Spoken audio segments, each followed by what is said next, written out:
चलिए,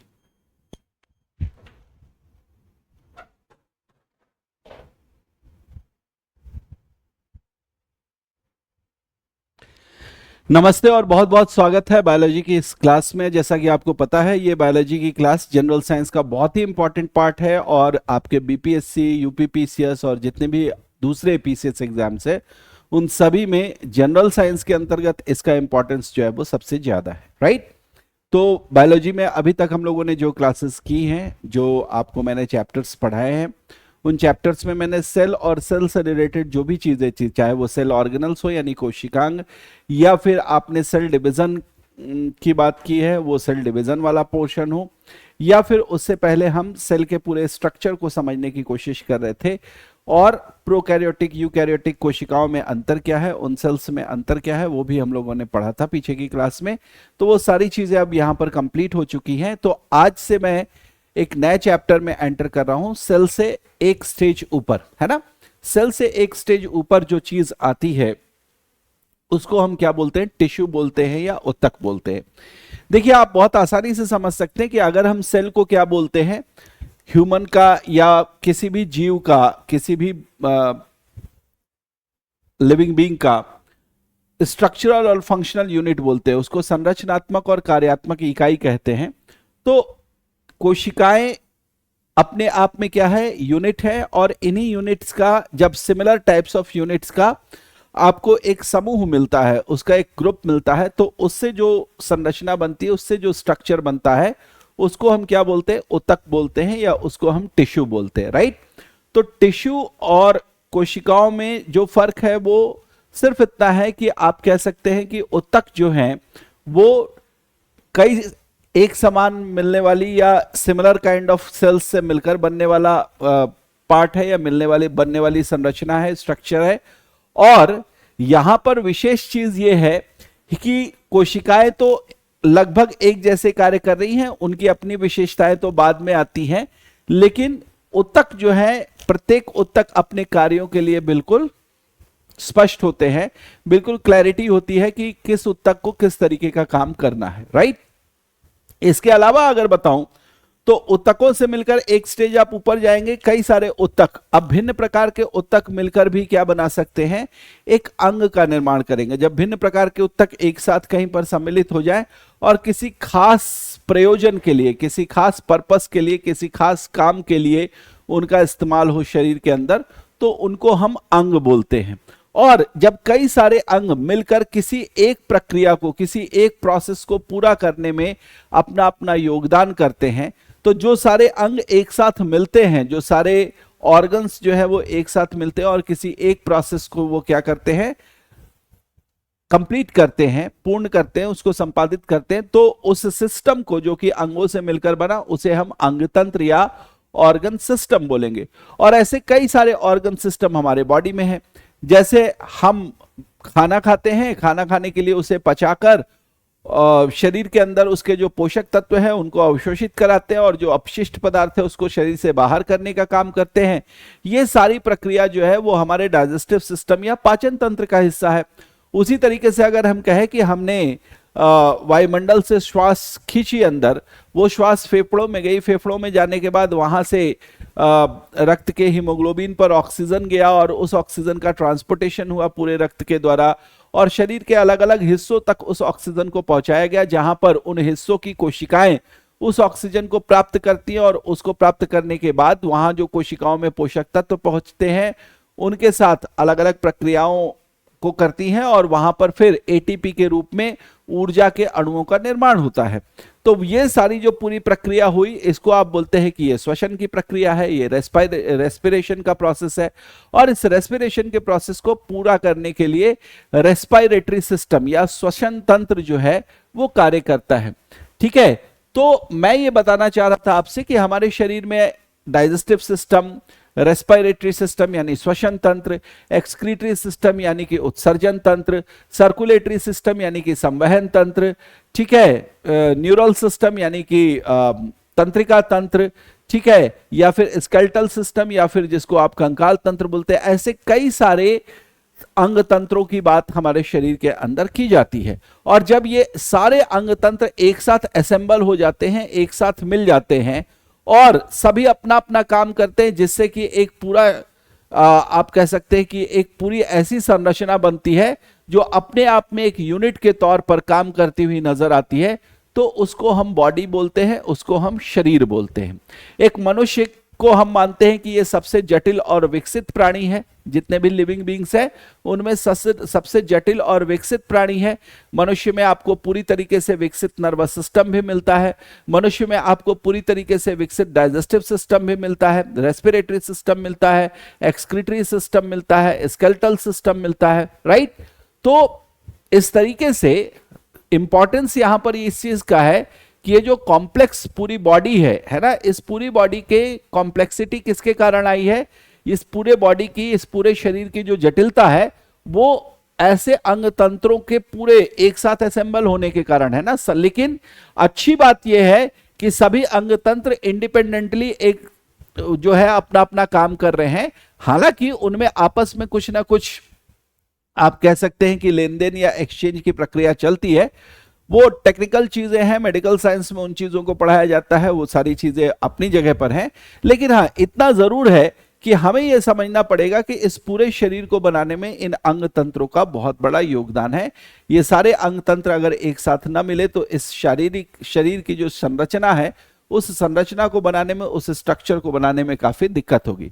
आज भी आप देखते हैं कि किसी अंग तंत्र का अगर कोई अंग खराब हो जाए तो उससे काफी परेशानी होती है। या तो हम डॉक्टर के पास जाते हैं कि वो किसी तरीके से ठीक हो जाए, और या फिर कुछ अंग ऐसे होते हैं जिनके आजकल रिप्लेसमेंट के तरीके निकल आए हैं, जिनको रिप्लेस करके उसकी जगह दूसरे किसी व्यक्ति से लेकर उस अंग को लगाया जाता है, जिसको आप जो है वो ट्रांसप्लांट बोलते हैं, है ना।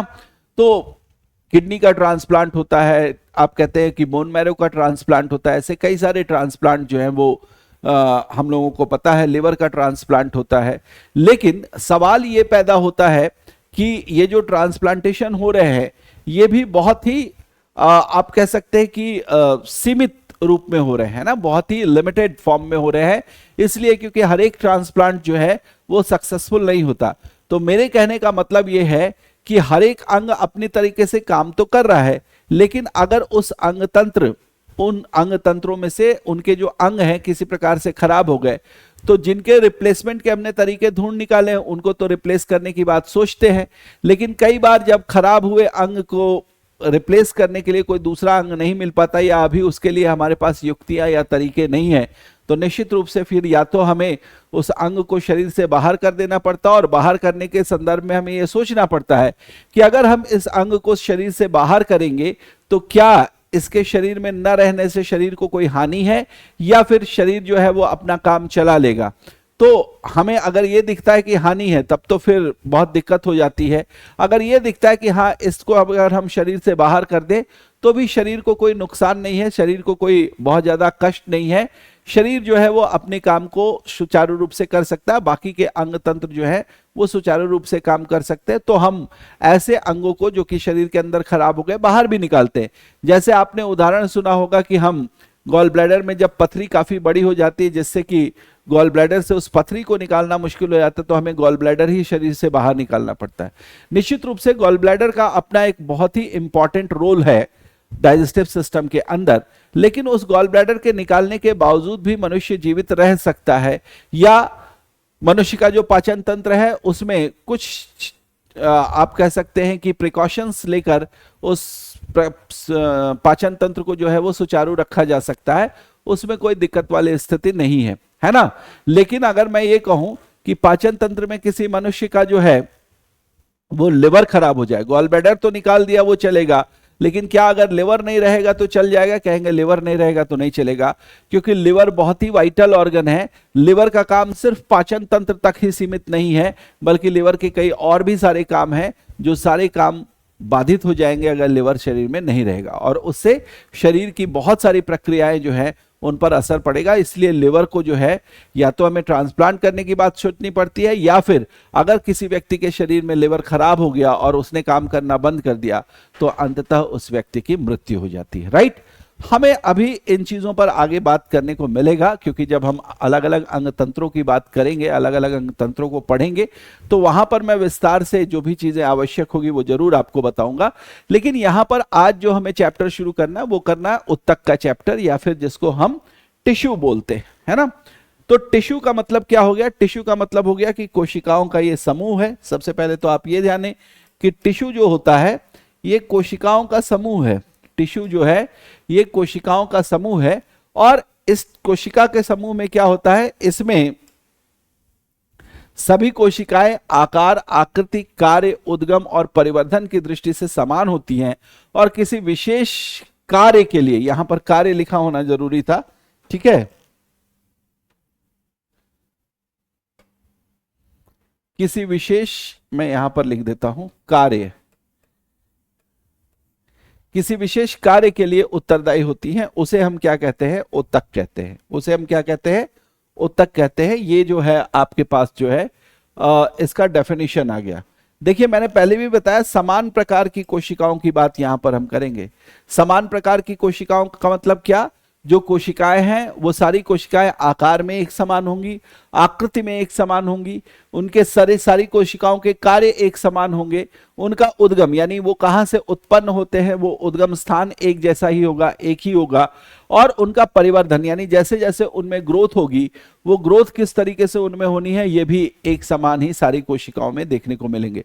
अगर इस प्रकार से सिमिलर सेल्स या समान प्रकार की कोशिकाएं मिलकर एक समूह बनाती, और सिर्फ समूह ही नहीं बनाती बल्कि उस सामूहिक कोशिकाओं का, जो समूह के अंदर जितनी कोशिकाएं ये सभी मिलकर किसी एक कार्य विशेष को संपादित करती हैं, किसी एक कार्य विशेष को जो है वो परफॉर्म करती हैं, तो उसे हम बोलेंगे क्या? उसे हम बोलेंगे उत्तक। यहां पर एक चीज और आपको ध्यान रखनी है कि जो स्टडी ऑफ टिश्यू है, स्टडी ऑफ टिश्यू या फिर उत्तकों का जो अध्ययन कहा जाता है, उस उत्तक के अध्ययन को हम क्या बोलते हैं? हिस्टोलॉजी बोलते हैं। उत्तकों के अध्ययन को क्या बोलते हैं हम? हिस्टोलॉजी बोलते हैं, ठीक है। तो ये एक फैक्चुअल चीज है, ये एक फैक्ट है, इसको आप याद रखेंगे। हिस्टोलॉजी जो है वो उत्तकों के अध्ययन का विज्ञान है, ठीक है, उत्तकों के अध्ययन का विज्ञान है। अब देखिए हमें जो अपने सिलेबस के अकॉर्डिंग या कहिए सिलेबस में ऐसा कुछ तो लिखा नहीं है, चाहे वो पीसीएस एग्जाम की बात कर ले या फिर यूपीएससी के एग्जाम की बात कर ले, कहीं पर भी इस तरीके से नहीं लिखा कि आपको उत्तक में ये पढ़ना है, ये नहीं पढ़ना है, ऐसा कुछ नहीं है। सामान्य रूप से उन्होंने जीव विज्ञान लिख दिया है, या फिर जीव विज्ञान भी पर्टिकुलरली नहीं लिखा है, सामान्य विज्ञान लिख दिया है। तो सामान्य विज्ञान लिखा ये जरूर है, लेकिन इस सामान्य विज्ञान के अंदर हम कैसे ये डिसाइड करें कि हमसे उत्तक के चैप्टर में अगर प्रश्न पूछे जाएंगे तो कहां से पूछे जाएंगे? इसका अंदाजा देखिए लगता है प्रीवियस ईयर के क्वेश्चंस को देखकर। जब आप प्रीवियस ईयर के क्वेश्चंस को देखेंगे, हालांकि इधर के कुछ वर्षों में जीव विज्ञान से डायरेक्ट क्वेश्चन पीसीएस एग्जाम में तो आते हैं निश्चित रूप से, लेकिन यूपीएससी में अगर मैं बात करूं तो यूपीएससी ने डायरेक्ट क्वेश्चन बायोलॉजी से पूछना जो है वो अभी समाप्त कर दिया। इवन फिजिक्स और केमिस्ट्री से भी कुछ ऐसे डायरेक्ट क्वेश्चंस नहीं पूछते, है ना। जो भी प्रश्न पूछे जा रहे हैं वो टेक्नोलॉजी सेक्शन से पूछे जा रहे हैं या प्रौद्योगिकी वाले भाग से जो है वो पूछे जा रहे हैं, ठीक है, वो अपनी जगह यूपीएससी का मामला है।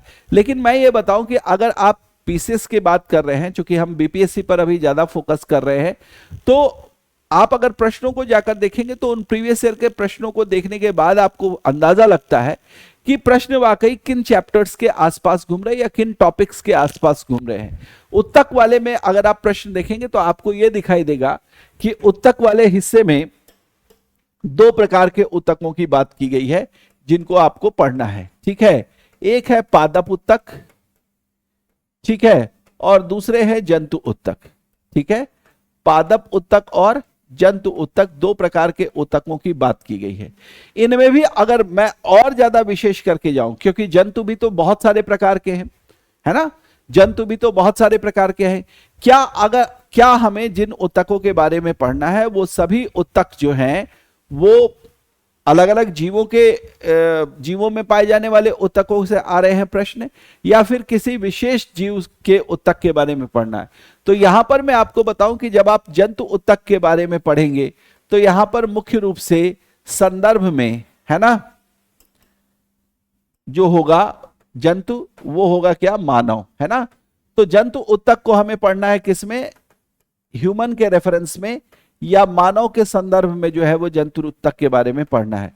जहां तक पादप के उत्तकों का सवाल है, पादप में भी आप देखिए सबसे जो महत्वपूर्ण पादप या सबसे विकसित पादप जो कहे जाते हैं वो कहे जाते हैं बीजपत्रित, है ना, या जिनको आप एंजियोस्पर्म्स बोलते हैं। तो एंजियोस्पर्म सबसे विकसित है, उनमें ही आप अलग अलग प्रकार के उत्तक या किस प्रकार के उत्तकों की भागीदारी होती है उस पूरी संरचना को बनाने में, उनके विषय में पढ़ते हैं। तो वहां पर पादप उत्तक के अंदर हम मुख्य रूप से यहां पर किसके संदर्भ में पढ़ेंगे, एंजियोस्पर्म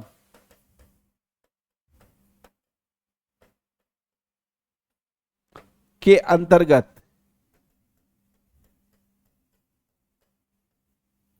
आने वाले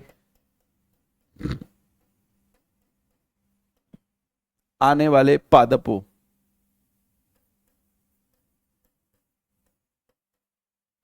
के संदर्भ में, ठीक है।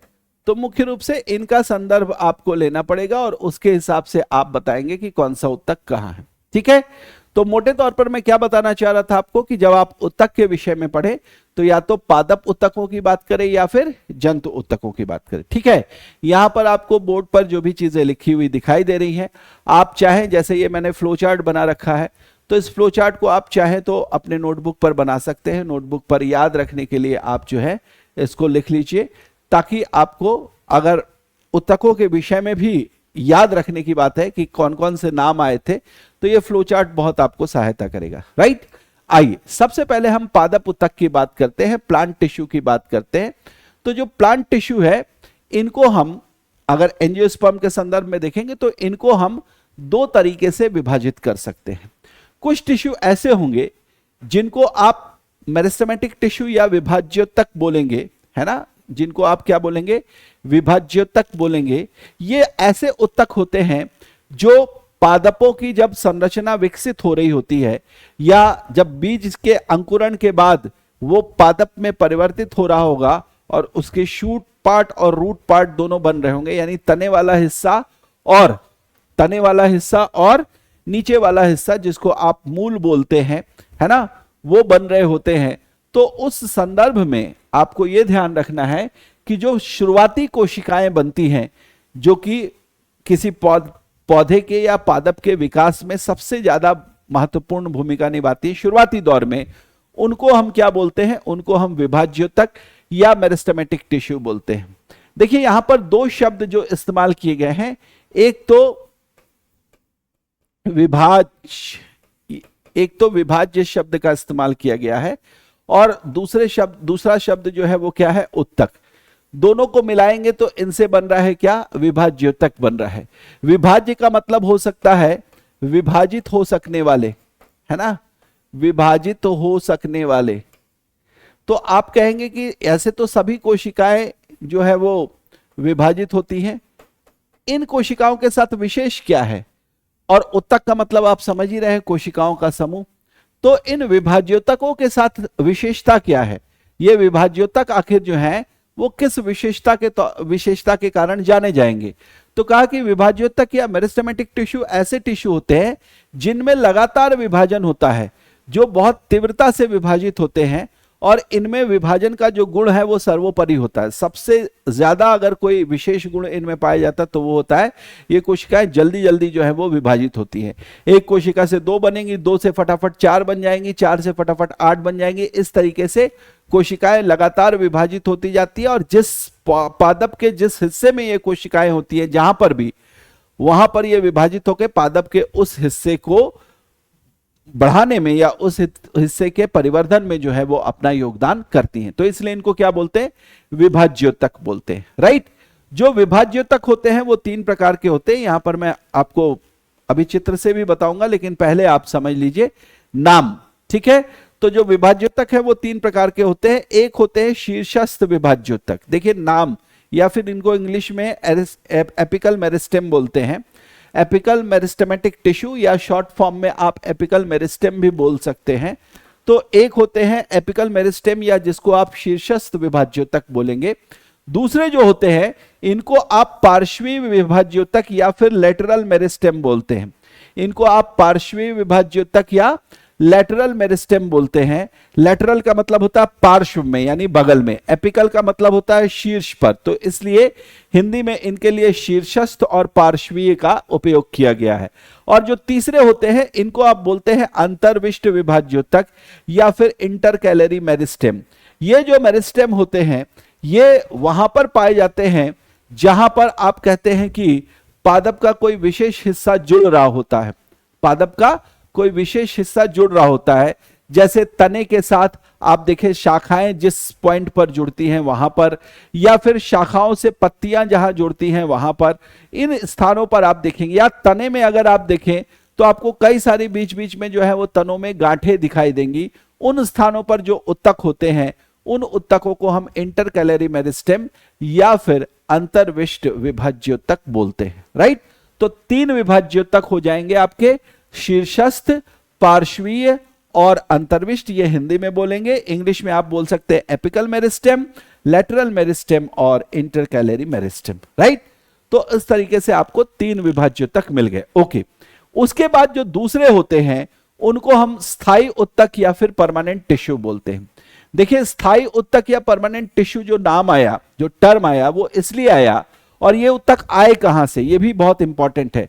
तो कहते हैं कि जब पादप का अंकुरण के बाद, पादप का जो बीज है उसका अंकुरण हुआ, अंकुरण के बाद प्ररोह और मूल यानी कि शूट और रूट, इन दोनों पार्ट्स का जो है वो डेवलपमेंट शुरू हुआ। शुरुआती दौर में मेरिस्टेमेटिक टिश्यू जो है वो जल्दी जल्दी विभाजित होकर उसके परिवर्धन में या उसके ग्रोथ में, उसके बढ़ने में जो है वो सहायता करेंगे। लेकिन जैसे जैसे पादप बढ़ता चला जाएगा, जैसे जैसे पादप बढ़ता चला जाएगा, वैसे वैसे उसकी जो पुरानी कोशिकाएं हैं उन पुरानी कोशिकाओं में विभाजन की जो विशेषता है या जो विभाजन का गुण है वो धीरे धीरे धीमा पड़ता जाएगा और एक समय के बाद वो क्या हो जाएगा, समाप्त हो जाएगा। यानी वो कोशिकाएं जो है वो फिर विभाजित नहीं हो पाती हैं, या फिर अगर उनमें विभाजन का गुण है भी तो वो इतने धीमे गति से विभाजन की प्रक्रिया को करती हैं कि शायद उनमें जो है वो चीजें दिखाई ही ना दे। तो मुख्य तौर पर तो यही कहा जाता है कि जो स्थायी उत्तक होते हैं, जो परमानेंट टिश्यू होते हैं, ऐसे टिश्यू होते हैं, ऐसे मेरिस्टेमेटिक टिश्यू जिनमें विभाजन का गुण जो है वो समाप्त हो जाता है, जिनमें अब विभाजन की प्रक्रिया जो है वो देखने को नहीं मिलती। तो इसलिए अब वो क्या हो गए, वो ऐसे उत्तक हो गए जिनकी कोशिकाएं अब विभाजित नहीं होंगी, डिवाइड नहीं होंगी, तो ये उत्तक परमानेंट हो जाएंगे, है ना। इन उत्तकों में किसी प्रकार का कोई चेंज नहीं देखा जाएगा। जिस स्तर पर आके, जिस लेवल पर आके इन उत्तकों में, इन उत्तकों की कोशिकाओं में विभाजन का गुण समाप्त हो जाएगा, वो कोशिकाएं या वो उत्तक उस स्तर पर जो है वो रुक जाएंगे और इस तरीके से वो परमानेंट टिश्यू या स्थायी उत्तक के रूप में आपको दिखाई देंगे। ठीक है, तो अब यहां से आप देखिए कि जो स्थायी उत्तक है या परमानेंट टिश्यू है, इनके भी 2 प्रकार बताए गए। एक बताया गया सरल स्थायी उत्तक, या जिसको हम सिंपल परमानेंट टिश्यू बोलेंगे, जिसको क्या बोलेंगे, सिंपल परमानेंट टिश्यू कहेंगे। और दूसरे जो होंगे इनको आप बोलेंगे जटिल स्थायी उत्तक, या फिर इनको आप बोलेंगे कॉम्प्लेक्स परमानेंट टिश्यू। एक सिंपल हो जाएंगे और एक जटिल हो जाएंगे। देखिए जो सिंपल स्थायी उत्तक होंगे, सरल स्थायी उत्तक जो होंगे, इनको आप कैसे पहचानेंगे, तो कहा कि इनको पहचानने का तरीका है कि इन उत्तकों के निर्माण में जो कोशिकाएं सम्मिलित होंगी वो सभी कोशिकाएं एक ही प्रकार की दिखाई देंगी, वो सभी कोशिकाएं एक ही प्रकार की दिखाई देंगी। उनकी जो संरचना, उनकी आकृति, उनका आकार, उनके कार्य, उनका परिवर्धन, उनका उद्गम, सभी कुछ जो है वो एक समान होगा। ये ठीक आप कह सकते हैं कि ये जो मैंने चीजें बोली वो उत्तक की परिभाषा में है, तो बात भी तो हम उत्तक ही कर रहे हैं ना, लेकिन यहां पर स्थायी उत्तक की बात कर रहे हैं, उसमें सिंपल लगा दिया। तो अगर हम ये कहते हैं कि जो सिंपल परमानेंट टिश्यू हैं, उन परमानेंट टिश्यू में क्या होगा, तो जितनी भी कोशिकाएं होंगी वो सारी एक जैसी दिख रही होंगी, लेकिन उनमें से किसी भी कोशिका का विभाजन नहीं हो रहा होगा। कोई भी कोशिका विभाजित होने के गुण को छोड़ चुकी, हर एक कोशिका विभाजित होने के गुण को छोड़ चुकी होगी। ठीक है, तो उनको बोल दिया सरल स्थायी उत्तक। दूसरे होंगे जटिल स्थायी उत्तक या कॉम्प्लेक्स परमानेंट टिश्यू बोलेंगे। इन टिश्यूज में या इन उत्तकों में आपको देखने को मिलेगा कि एक उत्तक के निर्माण में कई भिन्न प्रकार की कोशिकाएं सम्मिलित होंगी। अभी तक हमने सरल में देखा कि या उत्तक की जो परिभाषा देखी है उसमें देखा कि भाई उत्तक की परिभाषा ही ये कहती है कि कोशिकाएं एक समान होनी चाहिए, सेल्स जो होने चाहिए वो सिमिलर होने चाहिए, साइज एंड शेप में सिमिलर होने चाहिए, है ना, ग्रोथ के मामले में सिमिलर होने चाहिए, ओरिजिन के मामले में सिमिलर होने चाहिए, फंक्शन के मामले में सिमिलर होने चाहिए, राइट, यही तो आपको बताया। तो क्या जटिल स्थायी उत्तक की बात जब हम करेंगे तो ये परिभाषा काम नहीं करेगी। देखिए परिभाषा में थोड़ा सा परिवर्तन यहां पर कर देंगे। परिवर्तन ये कि यहां पर भी कोशिकाओं के समूह से ही यह संरचना बनेगी जिसको आप उत्तक बोलेंगे, लेकिन यहां पर जो कोशिकाएं सम्मिलित होंगी इस उत्तक के बनाने में, जो कोशिकाएं उत्तक के बनाने में या उत्तक के निर्माण में सम्मिलित होंगी, उन कोशिकाओं के प्रकार भिन्न भिन्न होंगे। यहां पर सिर्फ एक ही प्रकार की कोशिका नहीं होगी बल्कि कई भिन्न प्रकार की कोशिकाएं होंगी, कई अलग अलग प्रकार की कोशिकाएं होंगी जिन कोशिकाओं का इस्तेमाल करके ये स्थायी उत्तक बनेंगे, है ना, जिन कोशिकाओं का इस्तेमाल करके ये स्थायी उत्तक आपको बनते हुए नजर आएंगे। तो इनमें दो प्रकार के उत्तकों को हमें पढ़ना है जो पादप में जटिल स्थायी उत्तक के रूप में देखे जाते हैं। इन दो के नाम तो आपने निश्चित रूप से सुन रखे होंगे, बहुत पहले से इनको पढ़ाया जाता है और इनके फंक्शंस या इनके कार्य के बारे में भी आपको बताया जाता है। तो वो थोड़ी चीजें हम यहीं पर एक बार फिर से रिकॉल करने की कोशिश करते हैं, याद करने की कोशिश करते हैं। जटिल स्थायी उत्तक में पहला जो है इसको हम जाइलम बोलते हैं, हिंदी में इसको दारू उत्तक वैसे तो बोलते हैं, लेकिन आप जाइलम याद रखें ज्यादा बेहतर है क्योंकि अब तो एग्जाम में भी जाइलम ही लिखकर आता है, ठीक है।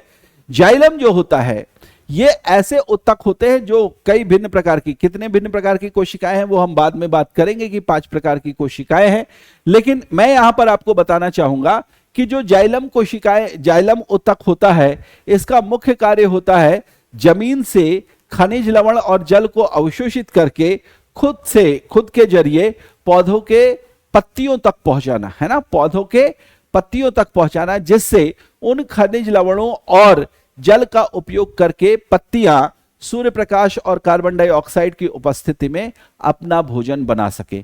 यानी प्रकाश संश्लेषण की प्रक्रिया को संपन्न कराने में, उसको कंप्लीट कराने में अगर कोई महत्वपूर्ण भूमिका उत्तक निभा रहा है तो वो उत्तक है क्या, जाइलम, जिसके होने की वजह से पादप जो है वो जमीन में उपस्थित खनिज लवण और जल का अवशोषण, है ना, अवशोषण तो जल करता है लेकिन उसके बाद जाइलम उत्तक जो है वो उसके ट्रांसपोर्टेशन का काम करता है, उसके परिवहन का काम करता है, उसको जड़ के पास से ले जाकर कहां तक पहुंचाता है, पत्तियों तक पहुंचाने का काम करता है।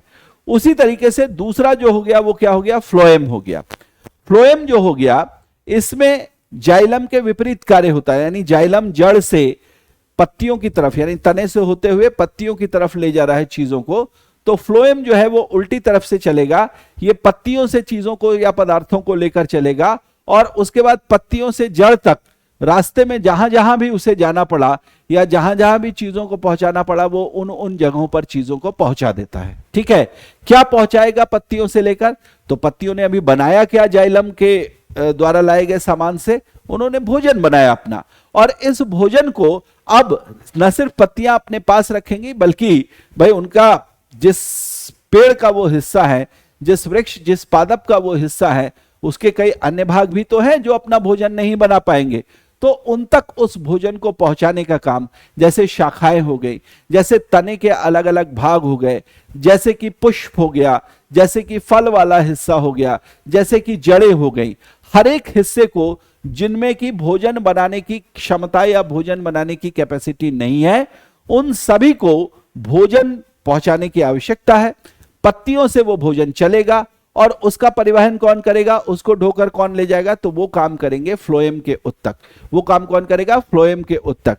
अब इन दो उत्तकों में, वैसे तो आप जितने मैच्योर हैं उस हिसाब से आपको भूलना नहीं चाहिए ये चीजें कि कौन सा उत्तक किस प्रकार का काम कर रहा है, किस उत्तक का क्या फंक्शन है, लेकिन इतना जरूर कि हम कई बार जो है कंफ्यूज हो जाते हैं, या एग्जामिनेशन हॉल में बैठे हैं, पेपर हमारे सामने है, विकल्प हमारे सामने है और हम एग्जामिनेशन के प्रेशर में चीजें कुछ रिकॉल नहीं कर पाते हैं ठीक से, या कई बार कॉन्फिडेंस थोड़ा सा लूज हो जाता है, कुछ कठिन प्रश्न जो पीछे आ गए हों है ना, और उनको सॉल्व ना कर पाए हो, तो हम ऐसी छोटी छोटी चीजें भी क्या हो जाता है, मिस कर जाते हैं या भूल जाते हैं।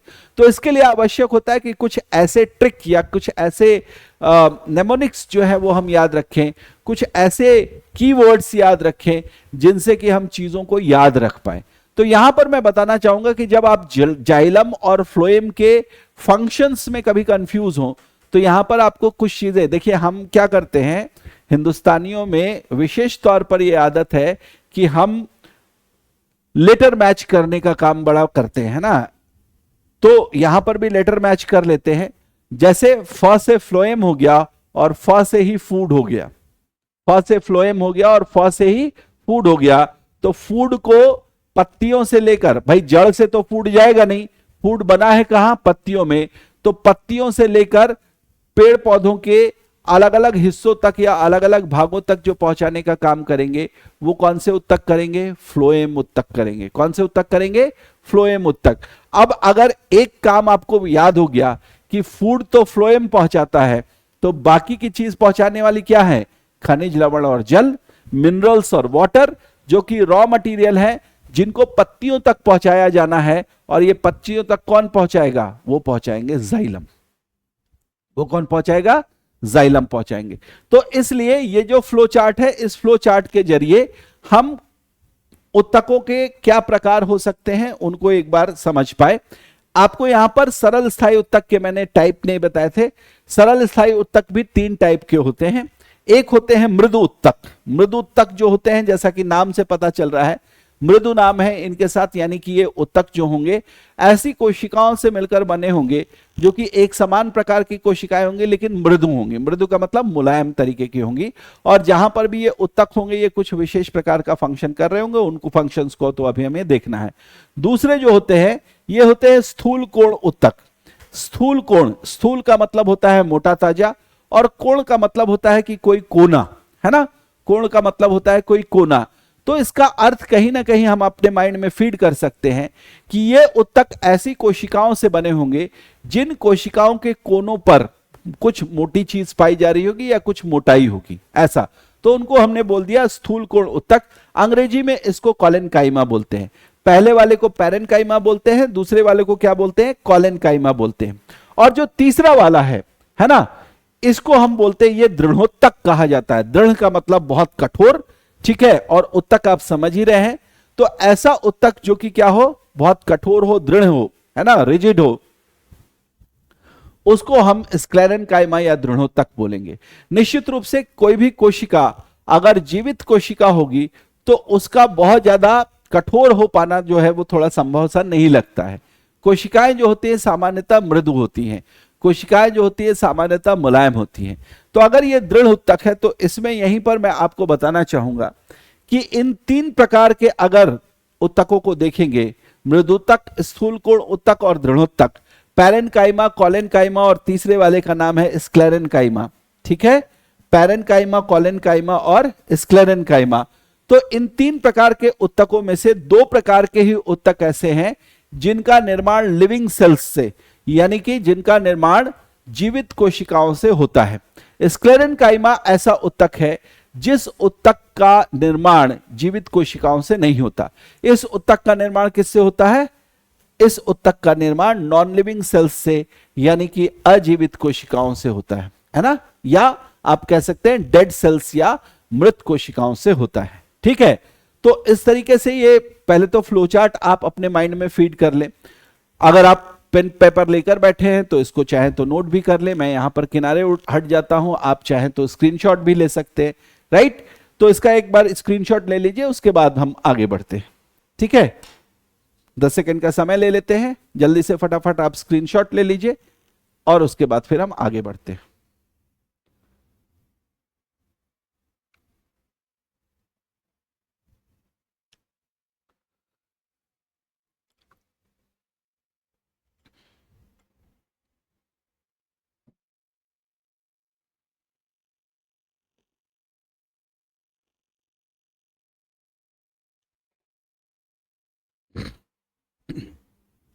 ठीक है, चलें, चले अब इससे आगे चलते हैं। अब इससे आगे देखिए, सबसे पहले आप जरा इस चित्र को देखें। इस चित्र में जो आपको दिखाई दे रहा है वो है 3 प्रकार के विभाज्योतक जो पादप के अलग अलग हिस्सों में पाए जाएंगे। ये मैंने पादप के तने का हिस्सा लिया है, यानी जो प्ररोह का हिस्सा होता है, जो आप कह सकते हैं कि सबसे सूर्य के प्रकाश की तरफ बढ़ने वाला जो हिस्सा होता है पादप का, उस हिस्से को मैंने लिया है। और वहां पर हम देखने की कोशिश करेंगे कि इसमें जो 3 प्रकार के विभाज्योतक हमने पढ़े वो कहां कहां मिलेंगे। पहला जो है वो है शीर्षस्थ विभाज्योतक। हालांकि मैंने यहां पर लिया है उदाहरण में तने का हिस्सा, लेकिन आपको मैं बताऊं कि इस तने वाले हिस्से में भी अगर आप ध्यान से देखेंगे, इस तने वाले हिस्से में भी अगर आप ध्यान से देखें तो आपको यह समझ में आ जाएगा कि जहां पर भी शीर्ष होगा या जिस बिंदु से आपको परिवर्धन या ग्रोथ दिखाई देगा, है ना, उस हिस्से में ये वाले उत्तक या इन उत्तकों की कोशिकाएं मिलती हैं। शीर्षस्थ है तो निश्चित रूप से प्ररोह के या तने के शीर्ष पर पाए जाएंगे। तो इसीलिए यहां पर यह लिखा है कि यह जड़ तथा तनों के शीर्ष भाग पर तथा पत्तियों के अग्रों पर जो है वो पाया जाता है। आपने पत्तियां हमेशा देखी होंगी कि आगे की ओर इस तरीके से बढ़ती हैं, ठीक है, आगे वाला भाग इस तरीके से बढ़ता। अग्र का मतलब यहां पर यह हो गया कि अगर हमने ये जो है, अगर हमने इस तरीके से पत्ती बना ली तो ये पत्ती का ये वाला जो हिस्सा है, किनारा जिसको आप बोलते हैं, ये उस वाले हिस्से पर। अग्रों का मतलब ऐसा नहीं कि सिर्फ यहीं पर पाए जाएंगे, ये जो है इस किनारे वाले हिस्से पर भी पाए जाएंगे, जिससे पत्ती का आकार जो है वो बढ़ेगा। अगर आपने अपने घर में छोटे मोटे पौधे लगा रखे होंगे और उनमें नई पत्तियां आती हुई आपने देखी होगी, तो आपने देखा होगा कि नई पत्तियां जो है वो क्या होती हैं, छोटी छोटी होती हैं। नई पत्तियां छोटी होती हैं, लेकिन जैसे जैसे पत्तियों का आकार बढ़ता है, उसका साइज जो है वो बढ़ता है, तो आपने देखा होगा पत्तियां चौड़ी भी हो जाती है और पत्तियां लंबी भी हो जाती हैं। तो इसका अर्थ हुआ कि जो विभाज्योतक होंगे वो उन स्थानों पर पाए जाएंगे जहां से उनको ग्रोथ मिलेगा, जहां से उस हिस्से को क्या मिलेगा, ग्रोथ मिलेगा या उसका परिवर्धन होगा, उसकी वृद्धि होगी, राइट। तो पत्तियों के साथ भी आपको यही चीज जो है वो देखने को मिलती है।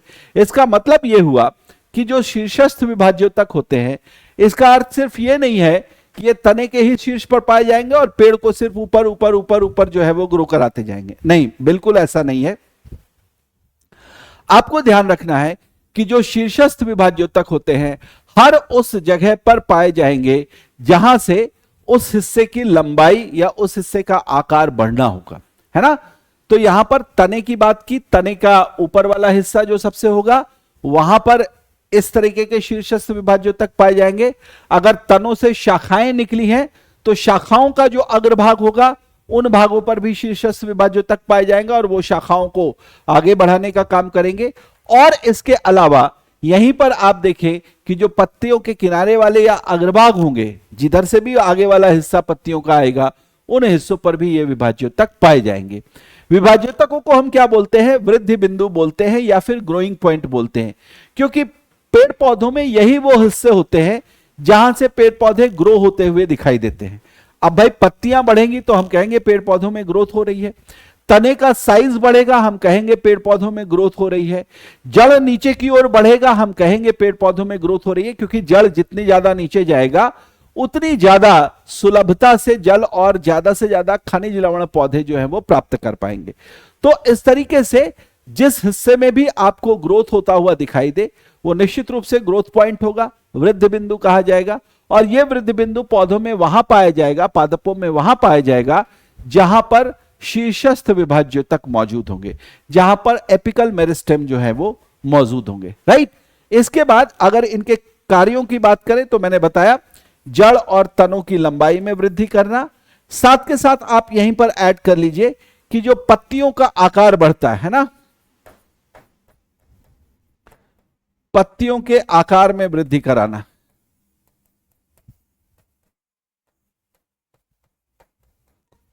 पत्तियों के आकार में जो वृद्धि होती है वो भी किन के कारण हो रही है, वो भी इन्हीं शीर्षस्थ विभाज्योतक के कारण हो रही है, राइट। उसके बाद जो दूसरे हैं इनको हम बोलते हैं पार्श्वी विभाज्योतक, या फिर इनको हम जो है वो लेटरल मेरिस्टेम बोलते हैं। लेटरल का मतलब हमेशा पार्श्व में या साइड वाली चीज, साइडवेज की बात करते हैं।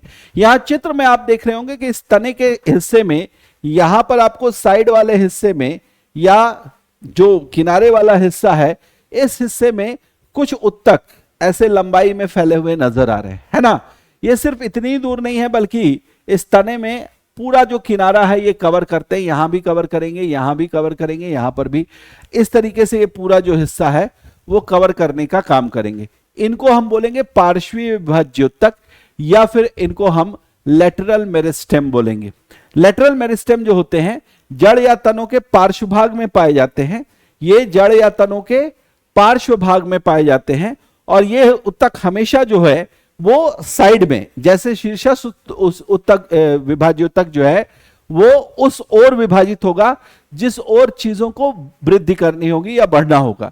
जैसे तने का हिस्सा हमेशा ऊपर की ओर बढ़ेगा, तो एपिकल मेरिस्टेम अगर तनों में पाया जा रहा है तो वो ऊपर की ओर वृद्धि कराएगा।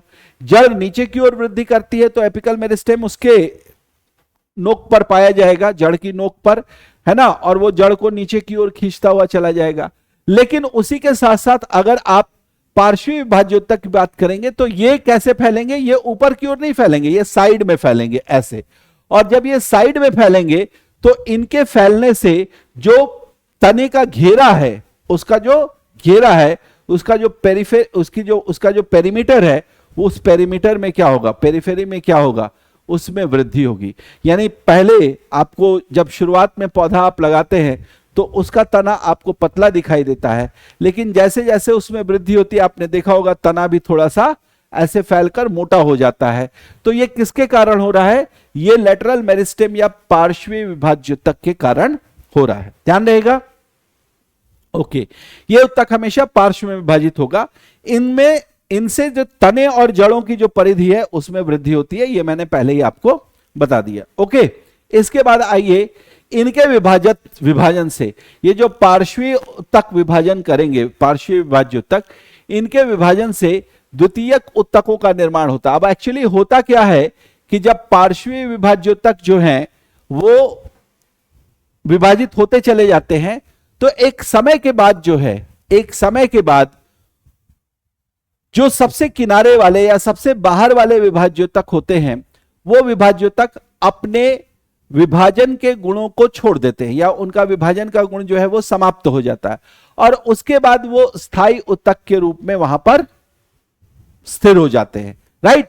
लेकिन जो अंदर के हैं, अंदर के का जो हिस्सा है, मतलब वो जो परमानेंट बन गए, उस परमानेंट के बाद वाला जो हिस्सा है अंदर का, उस वाले हिस्से में जो कोशिकाएं हैं वो अभी भी विभाज्योतक उत्तक की कोशिकाएं हैं।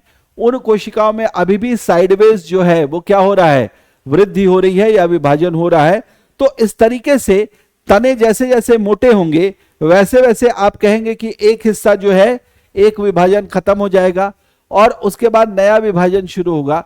तो ऐसे विभाजन को हम क्या बोलते हैं, द्वितीयक विभाजन बोलते हैं। और उनसे जो उत्तकों का निर्माण होगा उनको हम क्या बोलेंगे, द्वितीयक उत्तक बोलेंगे। तो इसके फलस्वरूप क्या होगा, इसके फलस्वरूप पादपों में कैम्बियम और कॉर्क कैम्बियम जैसे चीज का निर्माण होता है। ये कैम्बियम क्या है, आपने जो है जब कभी किसी कटे हुए लट्ठ को देखा होगा, किसी कटे हुए पादप को देखा होगा, है ना, तो उस पादप में, उस कटे हुए पादप में आपको ये चीज दिखाई दी होगी कि मान लीजिए इस तरीके का कुछ बनता है ना, एक रिंग आपको गाढ़े तरीके का दिखाई दिया, उसके बाद जो है दूसरा रिंग है ना, उसके बाद जो दूसरा रिंग है वो थोड़ा सा आपको कैसा दिखाई देगा, लाइट कलर में दिखाई देगा। इस तरीके से जो है वो लाइट कलर का जो है वो रंग दिखाई देगा ऐसे।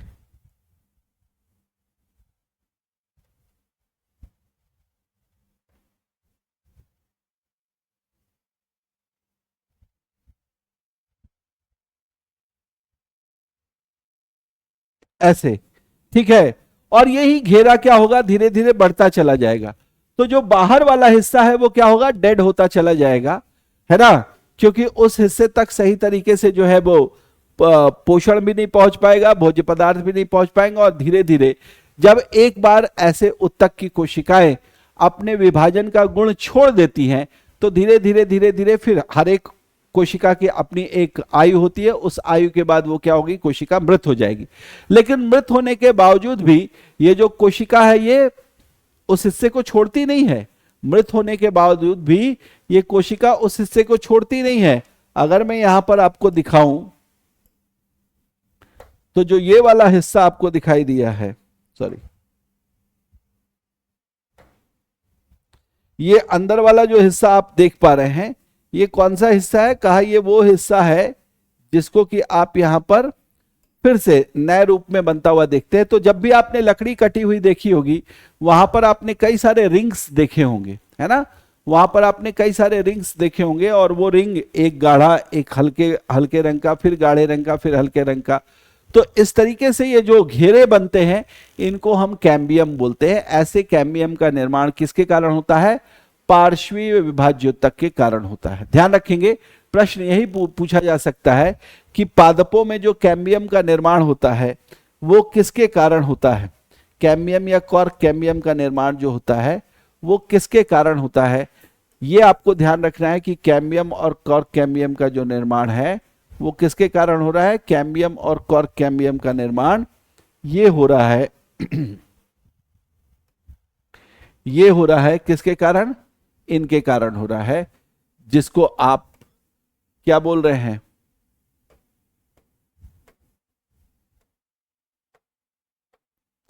पार्श्वीय विभाज्योतक बोल रहे हैं। जिनको आप पार्श्वीय विभाज्योतक बोल रहे हैं उनके कारण ये काम हो रहा है। ओके, ये चीज समझ में आई। अब आइए बात करते हैं तीसरे वाले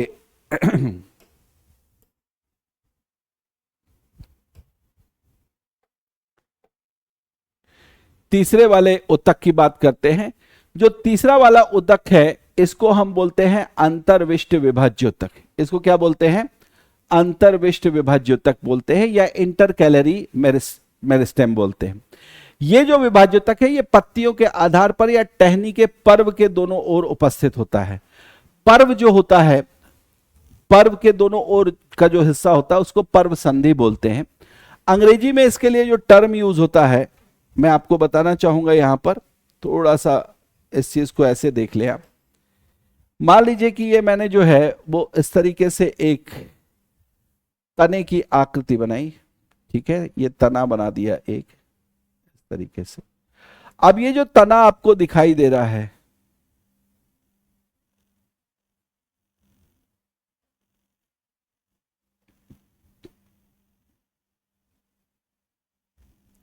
ये जो तना आपको दिखाई दे रहा है, ठीक है, इस तने में आपने देखा होगा, जैसे गन्ना आपने देखा है, गन्ने में आपने एक चीज देखी होगी कि इस तरीके से बीच वाला जो हिस्सा है ना, उसमें कई इस तरह की गांठें आपको दिखाई देती है, ठीक है, कई तरह की गांठें जो है वो दिखाई देती हैं, ठीक है। तो इन गांठों को आप अंग्रेजी में नोड्स बोलते हैं। इन गांठों को जो है वो आप नोड्स बोलते हैं, इनको नोड बोलेंगे, नोड, या फिर हिंदी में इनको बोलते हैं पर्व संधि। हिंदी में क्या बोलते हैं, पर्व संधि कहते हैं, ठीक है। और ये भी एक पर्व संधि हो गया, एक पर्व संधि नीचे, एक पर्व संधि यहां ऊपर, और तीसरा पर्व संधि यहां पर हो गया। इसको भी क्या बोलेंगे, पर्व संधि बोलेंगे। तो ये जो पर्व संधि या आपको नोड्स दिखाई दे रहे हैं, दो पर्व संधियों के बीच का जो हिस्सा होता है इसको हम क्या बोलते हैं, इसको हम इंटर नोड बोलते हैं। दो पर्व संधियों के बीच के हिस्से को हम क्या बोलते हैं, इंटर नोड बोलते हैं। ये जो इंटर नोड आपको दिखाई दे रहा है यहां पर, है ना, ये जो इंटरनोड दिखाई दे रहा है, इसी इंटरनोड के या इंटरनोड को हिंदी में क्या बोलते हैं, पर्व बोलते हैं। पर्व के दोनों ओर, तो दोनों ओर क्या है, पर्व संधियां हैं, है ना, एक पर्व के दोनों ओर उपस्थित होते हैं, या फिर पत्तियों के आधार पर। अगर मान लीजिए कि यहां से जो है वो इस प्रकार से पत्ती लगी है, ठीक है, तो ये पत्ती जहां पर लगी है वहां पर ये क्या होंगे, थोड़े से मोटे होंगे इस तरीके से, ठीक है। तो ये जो मोटाई आती है वो किसके कारण आ रही है, कहा कि ये जो मोटाई आ रही है वो आ रही है एक्चुअली किसके कारण, इस अंतर्विष्ट विभाज्योतक के कारण, इस इंटरकैलरी मेरिस्टेम के कारण। ठीक है, ये इस तरीके का। तो ये जो आपको दिखाई दे रहे हैं पर्व संधि के पास या टहनी के पर्व के दोनों ओर और पत्तियों के आधार पर जो उतक पाया जा रहा है, इसको हम अंतर्विष्ट विभाज्योतक या इंटरकैलरी मेरिस्टेम जो है वो कहेंगे। ये चीज आपको याद रखनी है। इसके लिए पौधे के विशेष भाग में लंबाई की वृद्धि जो है वो इनका कारण है, इसलिए क्योंकि यहां पर जब आएंगे ये, तो इस जगह पर होने के कारण ये क्या करेंगे, पर्व संधि पर होंगे तो वहां पर लंबाई को थोड़ा सा बढ़ाने का काम करेंगे, है ना, तनों की लंबाई को बढ़ाने, या फिर पत्ती के आधार पर है तो वो पत्ती के जो डंठल होती है उसकी लंबाई को बढ़ाने में इन तरीके के विभाज्योतक का योगदान होता है या इनका कंट्रीब्यूशन होता है। ओके, तो यहां पर तो हमने बात कर ली किसकी, यहां पर हमने बात कर ली है एक्चुअली जितने भी तरीके के विभाज्योतक या मेरिस्टेमेटिक टिश्यू थे उनकी बात कर ली। ठीक, विभाज्योतकों के बाद आगे जो है वो हम बात करेंगे किस पर, स्थायी उत्तकों पर बात करेंगे, है ना। विभाज्योतक के बारे बाद हम स्थायी उत्तकों पर बात करेंगे। और जैसा मैंने बताया स्थायी उत्तक जो होते हैं वो 3 प्रकार के होते हैं। कौन से, सरल स्थायी उत्तक या जिनको मृदुतक बोलते हैं। ठीक, उसके सरल स्थायी उत्तक और जटिल स्थायी उत्तक 2 भागों में बांटा था। सरल स्थायी उत्तक के अंतर्गत जो पहला है उसको हम क्या बोलेंगे, मृदुतक बोलेंगे, या फिर इस पहले वाले को हम जो है वो पैरेन्काइमा अंग्रेजी में कहेंगे। ठीक है, पैरेन्काइमा जो होती हैं ये जीवित कोशिकाएं होती। मैंने एक चीज आपको बताई थी जब मैं फ्लोचार्ट आपके साथ डिस्कस कर रहा था कि ये जो 3 प्रकार के सरल स्थायी उत्तक होंगे, इनमें से 2 उत्तक तो ऐसे होंगे जो कि जीवित कहे जाएंगे। पैरेन्काइमा और स्क्लेरेन्काइमा, इनकी कोशिकाएं जीवित होती है इसलिए उत्तक भी जीवित कहे जाएंगे। लेकिन जो स्क्लेरेन्काइमा उत्तक है इसकी कोशिकाएं मृत कोशिकाएं होती हैं। इसकी कोशिकाएं क्या होती हैं, मृत कोशिकाएं होती हैं। तो जीवित कोशिकाएं और मृत कोशिकाओं में से मृदुतक या पैरेन्काइमा में क्या होंगी, जीवित कोशिकाएं होंगी। तो यहां पर एक तो आपको जीवित कोशिकाएं मिलेंगी, पहली चीज। दूसरा कि ये जो मृदुतक है, मृदुतक नाम ही है मृदुतक, यानी कि मृदु, मुलायम, कोमल, तो इसलिए ये पौधे के उस भाग में पाए जाएंगे जो कि कैसे भाग होंगे, कोमल भाग होंगे। और कोमल भाग में जैसे आप कह सकते हैं पत्तियों में कुछ पाया जा रहा है तो वो, या फिर नई शाखाएं, नई टहनी, है ना, या अभी नया नया पौधा जो है वो बन रहा है, उसके जो मुलायम तने शुरुआती दौर में निकलते हैं उनको। तो जितने भी ऐसे भाग जो काफी कोमल और मुलायम होते हैं उन भागों में यही पैरेन्काइमा नामक उत्तक पाया जाता है। ठीक है, इसके अलावा देखिए अन्य, ये जो पैरेन्काइमा है वो अन्य उत्तकों के आधारीय पैकिंग, यानी कि उनका जो बेसिक पैकिंग है उसका भी निर्माण करते हैं। यानी कि ये उत्तकों के मुख्य रूप से जो दूसरे उत्तक होते हैं, दूसरे उत्तक कौन से होंगे, जैसे कि मान लीजिए जटिल उत्तकों में जाइलम और फ्लोएम आपने देखा, या फिर यहां पर आप इन उत्तकों में कॉलेनकाइमा और स्क्लेरेन्काइमा में बात करेंगे तो एक जगह पर स्क्लेरेन्काइमा टिश्यू, दूसरे जगह पर स्क्लेरेन्काइमा टिश्यू, उसको एक साथ जोड़ने के लिए ये पैरेन्काइमा जो है वो बीच में एक तरीके के गम का काम करते हैं, एक तरीके के गोंद का जो है वो काम करते हैं। तो वहां पर ये साथ के साथ पैदा होकर और सबको एक साथ जोड़ने का काम करते हैं जो दूसरे उत्तक होते हैं। ठीक है, इसके अलावा जो कोशिका भित्ति होती है, जो कोशिका भित्ति होती है वहां पर भी ये पैरेन्काइमा पाए जाते हैं। और वो ये पैरेन्काइमा जो है इनके कारण कोशिका भित्ति जो है, जिस कोशिका भित्ति के पास ये पाए जाते हैं वहां पर कोशिका भित्ति पतली होती है ना, जहां पर जिन कोशिकाओं को आप पैरेन्काइमा का हिस्सा मानते हैं, ऐसा इसको समझे, जिन कोशिकाओं को आप पैरेन्काइमा का हिस्सा मानते हैं या पैरेन्काइमा उत्तक बनाने वाली जो कोशिकाएं होती हैं उनकी कोशिका भित्ति कैसी होती है, पतली होती है। ये बहुत ज्यादा क्या होती है, मोटी नहीं होती, क्योंकि मोटी होगी तो जो कोशिका भित्ति है पादपों की वो बनती है सेलुलोज की। सेलुलोज जो है एक पॉलीसेकेराइड है और ये काफी कठोर होता है, जल में अघुलनशील होता है। ठीक है, तो इसलिए ये क्या होगा, अगर मोटी हो जाएगी तो जो उत्तक है वो दृढ़ हो जाएगा, उत्तक जो है वो रिजिड हो जाएगा। और पादप कोशिका है इसलिए निश्चित रूप से कोशिका भित्ति तो मिलनी ही मिलनी है वहां पर। तो कैसी कोशिका भित्ति हो जिसकी वजह से वो उसकी जो ऊतक की कोशिकाएं हैं वो मुलायम रहे, तो ये एक ही तरीके से हो सकता है अगर कोशिका भित्ति क्या हो, पतली हो। कोशिका भित्ति के पतले होने के कारण ऐसी स्थिति देखने को मिलती है। इसके अलावा कोशिकाएं जो होती हैं वो प्रायः बंधन मुक्त होती हैं, कोशिकाएं प्रायः बंधन मुक्त होती हैं, और कोशिकाओं के बीच जो होता है वो क्या होता है, रिक्त स्थान होता है। मतलब इनकी कोशिकाओं को बांधने के लिए कोई बहुत ज्यादा समस्या नहीं है। इनकी जो कोशिकाएं हैं वो बंधन मुक्त होती है और साथ के साथ उनमें रिक्त स्थान भी होता है। मैं आपको अगर दिखा पाऊं तो यहां पर मेरी कोशिश है कि अगर मैं आपको उनका चित्र दिखा पाऊं, पैरेन्काइमा स्क्लेरेन्काइमा का। 1 मिनट का आप समय देंगे मुझे।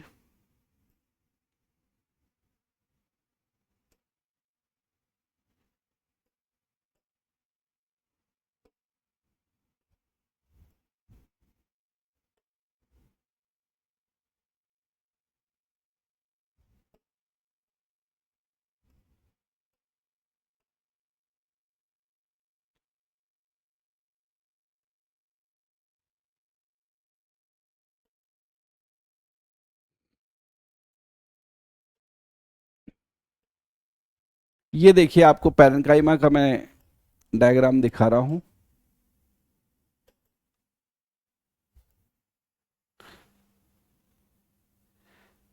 पैरेन्काइमा के मैंने 2 डायग्राम यहां पर लिए हैं, अगर आप देख पाए यहां पर इस तरीके से। ठीक है, सबसे पहले तो आपने ये देखा यहां पर, इस वाले हिस्से को पढ़ते हैं कि कोशिकाएं प्रायः बंधन मुक्त होती है और कोशिकाओं के बीच ज्यादा रिक्त स्थान होता है। यहां पर अगर आप देखेंगे तो ये कोशिकाएं हैं, पतली पतली जो है वो कोशिका भित्ति दिखाई गई है गाढ़े हरे रंग से, लेकिन साथ के साथ यहां पर आप कोशिकाओं के बीच जो है वो इस तरीके से रिक्त स्थान भी देख पाएंगे। ठीक है, कोशिकाओं के बीच जो है वो इस तरीके से रिक्त स्थान भी देख पाएंगे। यहां पर आपको रिक्त स्थान दिख रहा है, ठीक है, यहां पर आपको रिक्त स्थान दिख रहा है, यहां पर आपको रिक्त स्थान दिख रहा है, यहां पर आपको रिक्त स्थान दिख रहा है ना। इस तरीके से आपको कई सारे जो है वो रिक्त स्थान यहां पर दिखाई दे रहे हैं। ऐसा क्यों है? क्योंकि इन कोशिकाओं का कोई निश्चित आकार नहीं है, इनका कोई निश्चित शेप नहीं है, और जब सारी कोशिकाएं इस तरीके से मिलेंगी और इस तरीके से एक दूसरे को ज्वाइन करेंगी तो इनके बीच में एक गैप रह ही जाएगा, है ना। ये गैप जो है वो नेचुरली रह जाएगा, प्राकृतिक रूप से रह जाएगा, है ना, इस तरीके से। तो वो गैप यहां पर बने रहते हैं, इस तरह की चीज। अगर आप इन ऊतकों के कट को देखें, सेक्शन को देखें, तो आपको यह दिखाई देगा कि इस ऊतक में जितने भी इस तरीके की कोशिकाएं एक दूसरे को ज्वाइन कर रही हैं, उन कोशिकाओं में बहुत बड़ी जो है वो रिक्तिका आपको दिखाई देगी। 2 कोशिकाओं के बीच में आपको मध्य पटेलिका या फिर मिडिल लैमेला जो है वो दिखाई देगा।